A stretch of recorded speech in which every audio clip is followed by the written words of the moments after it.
Bienvenue dans un nouvel épisode de la série Histoire de famille.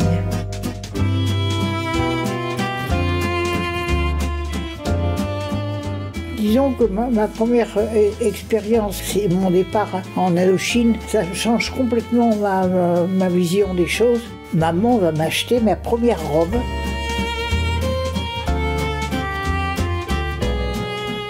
Aujourd'hui, vous allez entendre la voix de Sweet Mamie. Sweet Mamie a 92 ans. Et malgré les relations tumultueuses entre mère et fille depuis longtemps, c'est par l'histoire familiale et l'amour de nos aïeux que nous avons nos plus belles conversations. Ce retour dans le passé apporte une stimulation cognitive incroyable. Et je suis fière qu'elle ait pu nous raconter des anecdotes, qu'elle ait eu encore le courage d'écrire son histoire, comme l'avait fait avant mon grand-père Aimé, ainsi que mon arrière-grand-père Aimable.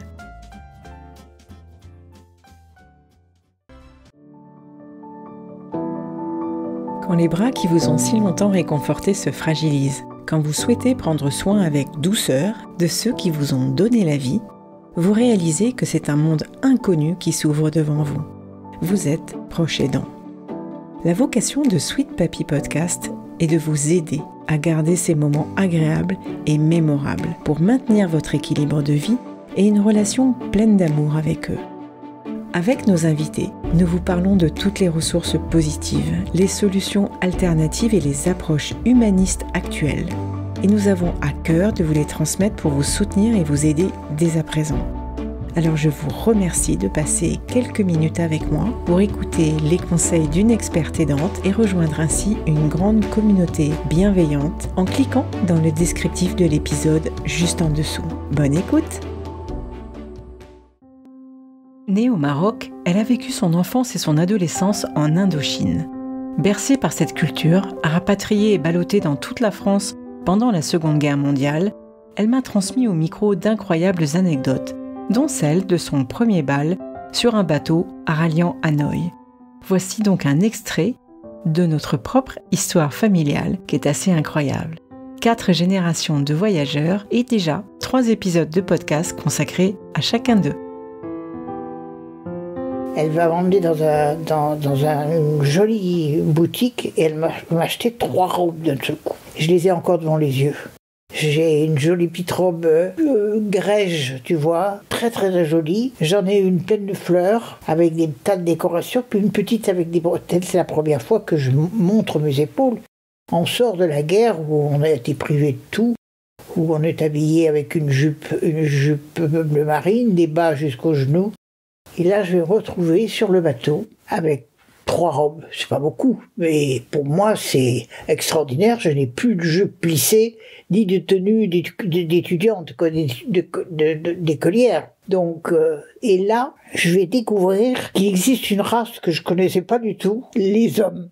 Donc, un des premiers soirs, maman était jeune encore à l'époque, elle avait 40 ans, elle décide de monter dans la salle de danse. Maman a toujours adoré, comme papa, la danse. Ils faisaient un couple de danseurs remarquables. Et elle décide de m'emmener avec une des premières robes. Te dire celle que j'avais ce soir-là, je sais pas. Et puis, on n'est pas assises depuis 5 minutes, qu'un garçon se penche sur nous et me dit « Voulez-vous danser ?» Maman se lève. Et là, horreur pour maman. On lui dit « Mais c'est pas vous que je vais inviter à danser, c'est votre fille. » Et maman prend conscience tout d'un coup qu'elle est devenue une mère, ce qu'elle n'a jamais vraiment conçu, tu vois. Et moi, je dis, ah non, je peux pas danser, je sais pas danser. Et le garçon en question me dit, aucune importance, je vous apprendrai. Et je pars danser avec le garçon, je sais même pas où on mettait les pieds, tu vois. Et je découvre une danse qui me fait, et il me dit, vous suivez, c'est pas gênant.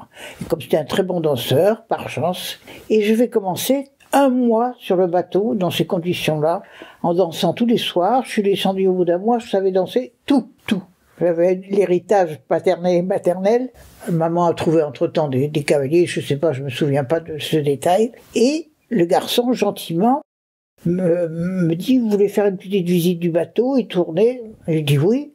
Et il me présente une cigarette dans une boîte ronde, qui était la boîte des Dis-nous, qu'est-ce que c'était les boîtes rondes je sais plus comment, il y avait un bateau sur le dessus, Navy, ça me reviendra. Et il m'emmène, je tire une bouffée, et là, horreur, j'ai rejeté tout mon repas du soir, et je suis partie confuse. Je savais même pas ce que c'était qu'une cigarette, moi, je savais même pas que ça existait. Donc c'est ma première expérience sur le bateau. Et puis, maman avait la grande chance, comme elle était femme de colonel, d'avoir une cabine, alors que les femmes d'officiers de papa qui venaient étaient quelquefois à 2, 3 ou avec leurs enfants même. Donc maman avait un petit pont et les filles venaient dormir sur le pont. Moi j'allais dormir sur le pont et je donnais ma couchette et j'ai passé un mois d'émerveillement, quoi, tu vois. Le garçon me faisait absolument pas la cour, je savais même pas que ça pouvait exister, mais j'ai vu tout de suite que j'avais une affinité, tu vois, c'était très bien, très sympa. Donc un mois sur le bateau, alors ça c'est un très très beau souvenir parce que même à cette époque-là, il y avait un ravitaillement extraordinaire sur le bateau, il y avait des cuisiniers qui faisaient admirablement bien la cuisine. Donc c'était, nous qui connaissions les privations, et encore, même au moment de mon départ, en 45, c'est en mai 45, puisque je fêtais mon anniversaire à bord. En mai 46, mai 46.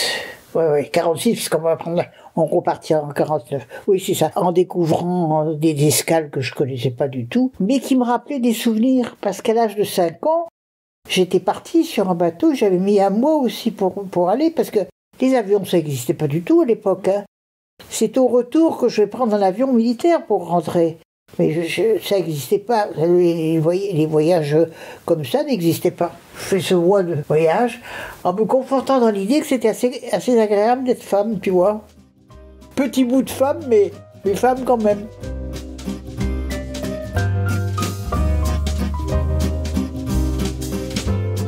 Merci d'avoir écouté cet épisode où la parole est portée par le cœur. Au-delà du podcast, pour les personnes qui ressentent le besoin d'être accompagnées, nous vous proposons des solutions concrètes et d'échanger au sein d'ateliers optimistes et inspirants spécialement conçus pour vous. C'est l'occasion de poser toutes les questions qui vous trottent dans la tête.